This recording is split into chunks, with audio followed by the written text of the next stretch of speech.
आज जानेंगे आखिर क्यों अंग्रेजी से बदलकर हिंदी में करना पड़ा था अमिताभ बच्चन की इस फिल्म का टाइटल। हाँ, गाने खूब सुपरहिट रहे थे।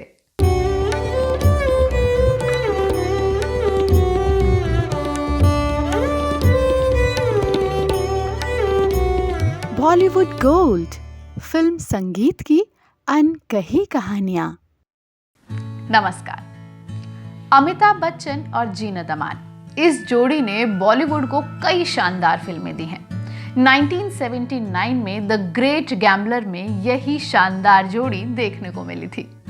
इस फिल्म में जीनत अमान और अमिताभ बच्चन पर एक रोमांटिक गाना फिल्माया गया था, जो आज भी उतना ही पॉपुलर है जितना उस दौर में हुआ करता था। दो लफ्जों की है दिल की कहानी, या है मोहब्बत या है जवानी। दो लफ्जों की है दिल की कहानी, या है मोहब्बत या है जवानी।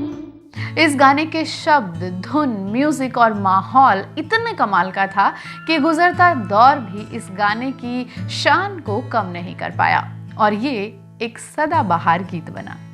दो लफ्जों की है। फिल्म का म्यूजिक आर.डी. बर्मन ने दिया। आर.डी. बर्मन हमेशा अपने म्यूजिक के साथ कुछ नया करते थे।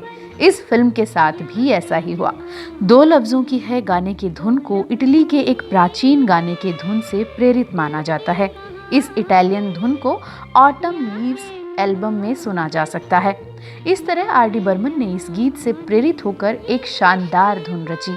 इस गाने को अमिताभ बच्चन, आशा भोसले और शरद कुमार ने गाया, जबकि इसके बोल आनंद बख्शी ने लिखे।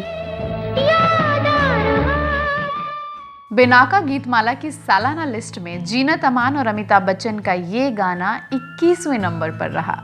किससे पुराने यादें पुरानी, या है मोहब्बत या है जवानी। इस फिल्म को बंगाली उपन्यास ग्रेट गैम्बलर पर आधारित किया था महान निर्देशक शक्ति सामंता ने।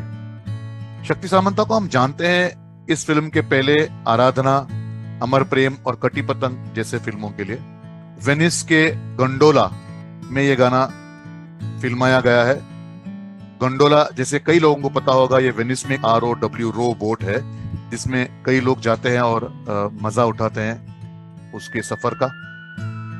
पूरा गाना हमारे सामने रोमानियत यानी रोमांस का एक उदाहरण बन के पेश होता है। दो लफ्जों की है दिल की कहानी, या है मोहब्बत या है जवानी।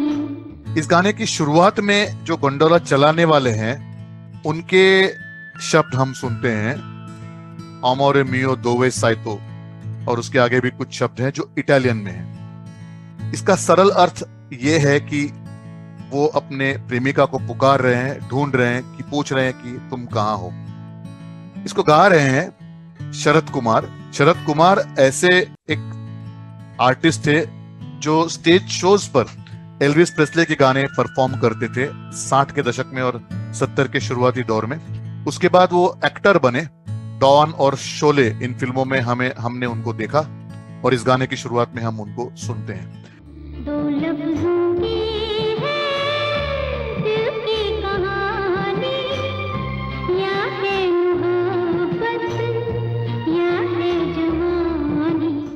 आगे तो गाना पूरा आशा भोसले जी का है और पंचमदा की धुन को लेकर जिस खूबसूरती से आशा भोसले इसे अदा करती हैं माइक पर और दिल से भाव लाती है, वो तो काबिले तारीफ है ही। इस गाने की ऑर्केस्ट्रेशन जो हम सुनते हैं तो एक सॉफ्ट गिटार का टच है, मैंडोलिन भी हल्का सा बजता है जहां तक हम सुनते हैं। और हमें यह भी बताया गया एक म्यूजिशियन ने, रवि सुंदरम, जो अब हमारे बीच नहीं रहे, कि उन्होंने इस गाने में बजूकी ये वाद्य बजाया है। आनंद बख्शी के शब्द उसको चार चांद लगा देते हैं उस धुन को। किससे पुराने यादें पुरानी, या है मोहब्बत या है जवानी। दिल की बातों का मतलब न पूछो, कुछ और हमसे बस अब न पूछो। इस जिंदगी के दिन कितने कम हैं, कितनी है खुशियां और कितने गम हैं। इस सदी में भी इस गाने को लेकर, इसकी धुन को लेकर 2 वर्जन्स बनाए गए।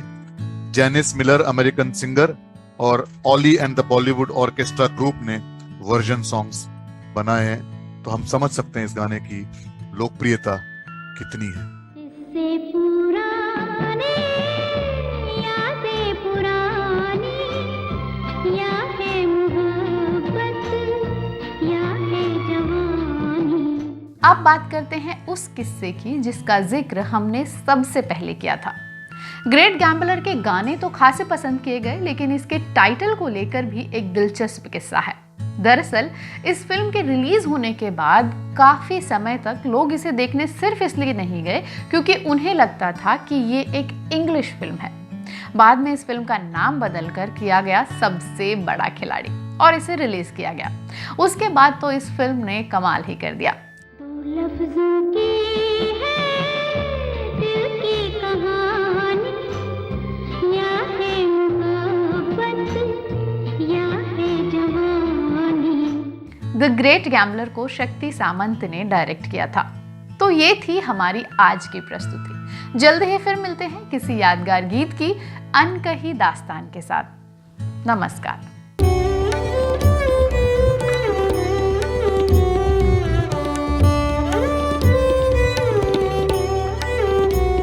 बॉलीवुड गोल्ड, फिल्म संगीत की अनकही कहानियाँ।